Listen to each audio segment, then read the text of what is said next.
Okay, a very good morning children. Children, in the previous class I was discussing the different Euclid's postulates.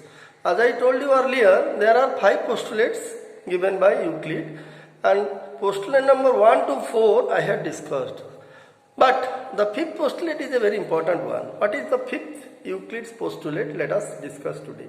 Children, before I go to discuss what is Euclid's 5th postulate, let us go back to the concept of parallel lines and transversal. Children, you know that when suppose you are given two lines, you see, suppose you are given two lines L and M and a transversal intersects the two lines in two distinct points. Okay. Now you know these are interior angles 1, 2, co-interior, they are called co-interior. Okay.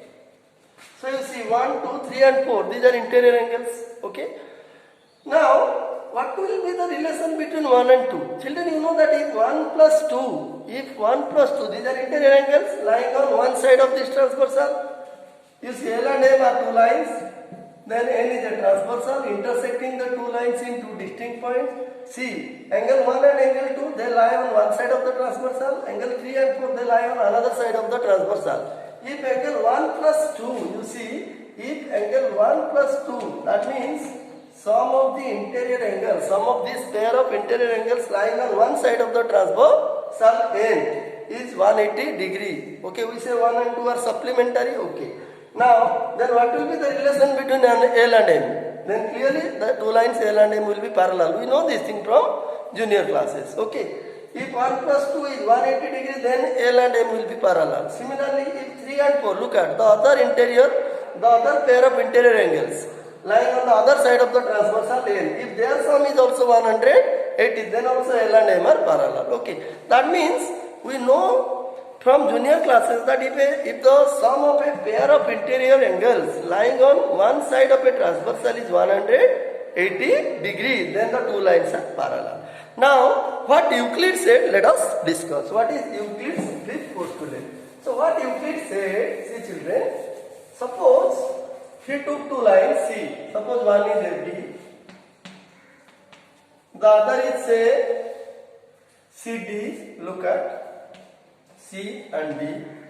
He took a line, another line, transversal line, suppose EF. Now see, now this line EF intersects the two lines AB and CD in two distinct points, this point and this point, okay. So what Euclid said? Euclid said, suppose this angle is 1, this angle is 2.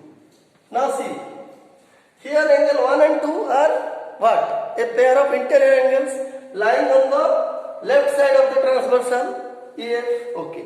Now what he said? He said, if a line falls, you see, if a line, what is the line? EF. In place of EF, you can take this L, you can take this M, you can take this N, no problem. Okay.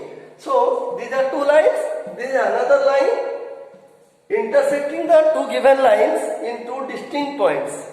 Then what Euclid said? Euclid said, you see, the sum of this and this pair of angle 1 plus angle 2. If, what Euclid said? Euclid said if the sum of, now look at this pair of interior angles 1 and 2. They lie in the left side of the transversal. You see, they lie on one side, means in the left side of the transversal EF. So what Euclid said? Euclid said if sum of 1 and 2 is less than 180 degree, you see, or two right angles.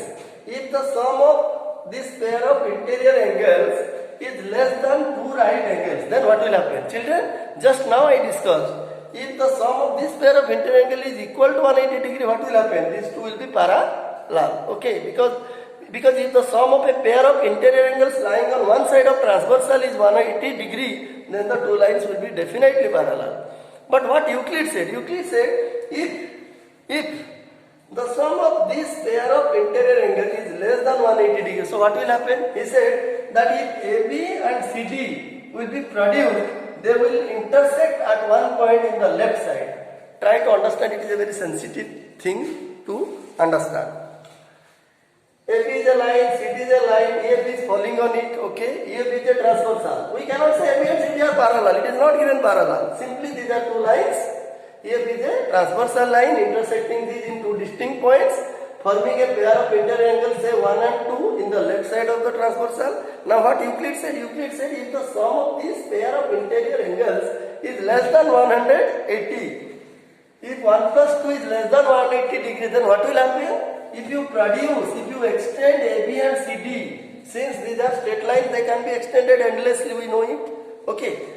So if 1 plus 2 is less than 180 degree or two right angles, then what Euclid said? Euclid said if we produce AB and CD endlessly, they will intersect at a point. And where will they intersect? They will intersect in this side, in the left side. Why in the left side? Because in the left side the sum of the interior angles is less than 180 degrees. So this is what Euclid's fifth postulate is. Now you can ask me, sir, suppose this angle is 3, this angle is 4. You see, this is another pair. See, look at. This is another pair of interior angles lying on the right side or on the right of the transversal EF. Now what will happen if angle 3 plus 4 is less than 180 degree, so or two right angles, so what will happen? So according to Euclid's fifth postulate, if 3 plus 4 is 100, less than 180 degree, then on extending or on producing AB and CD, they will meet at a point or they will intersect at a point. What? They will meet or intersect at a point in the right side. Why in the right side? Because in the right side, the sum of the interior angles 3 and 4 is 180 degree, less than 180 degree. So, what is Euclid's fifth postulate? You can easily say now. What does it say? It says that if a line falls on two lines, if one line falls on two lines intersecting the two lines in two distinct points, such that a pair of interior angles lying on one side of the transversal is less than 180 degree, then if the two lines are produced indefinitely, they will meet or intersect at a point on the side in which the sum of the interior angles is less than 180 degree. So this is what? This is your Euclid's fifth postulate. Okay. Now children, that means, what does you see? That means from Euclid's fifth postulate we can say if the sum of each pair, if you see, if the sum of one pair of co-interior angles, I mean interior angles lying on one side is less than 180 degree, then AB and CD, what lines are they? Are they parallel lines? No, they are intersecting lines, because these two lines on producing they will meet. They will meet at a point in the left hand side, in the LHS or left side. Because in this side sum of 1 and 2, sum of interior angles 1 and 2 is less than 180 degree. So there is no question of what? Parallel lines. That means AB and CD will not be parallel lines. They will be what? They will be intersecting lines. Okay.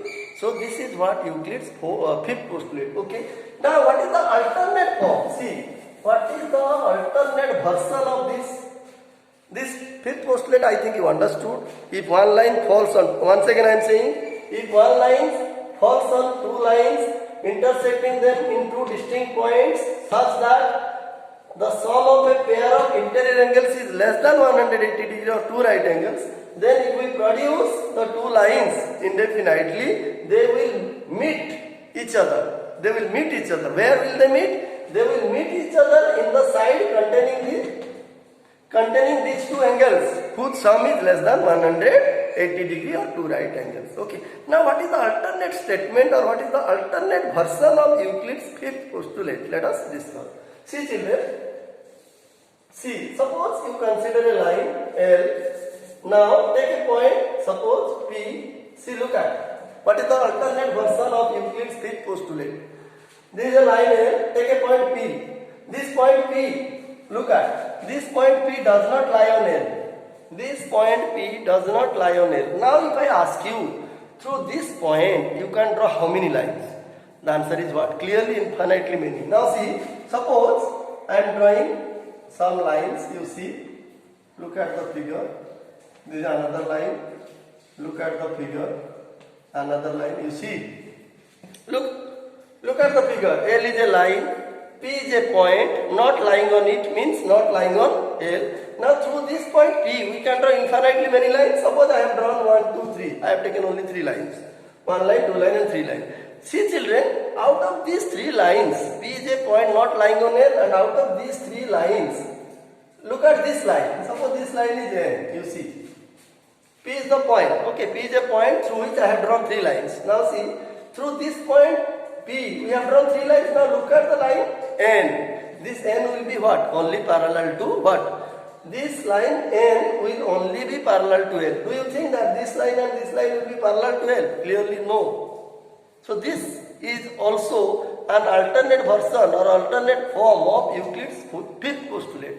So what is the version then? What is the statement of Euclid's fifth postulate? That means if L is a line, see, if L is a line, any line, if L is any line and P is a point not lying on it, then through P, how many lines we may draw? We may draw how many lines through this point P? One and only one line will be parallel to L. That is, N will be parallel to L. See, okay, through this point P, which does not lie on L, you may draw as many lines you like, but one and only one line, one and only a unique line or one and only one line will be parallel to L.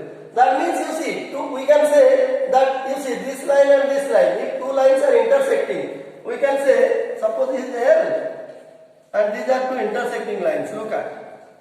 See, suppose this is L, this is P. Look at, L is a line, P is a point not lying on it, these 2 are intersecting lines. So these 2 intersecting lines cannot be parallel. Can they be parallel to a given line? No, they cannot be parallel to a given line. So this can be stated. Euclid's fifth postulate can be stated in this form also, in this manner also, that 2 intersecting lines can never be parallel to a given line. Or we can say if L is a line, okay, and P is a point not lying on it, then through this point P, how many lines we may draw? But a unique line, unique means one and only one line, that is N, will be parallel to L, and the others will not be parallel. So this is the alternate version of Euclid's fifth postulate. So these are so already postulate number 1, 2, 3, 4 I have discussed in the last class, and this is the last postulate, fifth postulate, which I discuss now. Children, I hope you understood what is Euclid's fifth postulate. Okay. In the next class we will discuss some problem on Euclid geometry. Whatever axioms, you see Euclid 7 axioms we discussed, 5 postulates we discussed, and a few definitions, 7 definitions also I discussed. So basing upon your understanding from your Euclid's axioms and postulates, we will do some problems in the next class, so that this chapter Euclid geometry will come to an end. Okay, I think you understood, children. We will meet again in the next class. Thank you.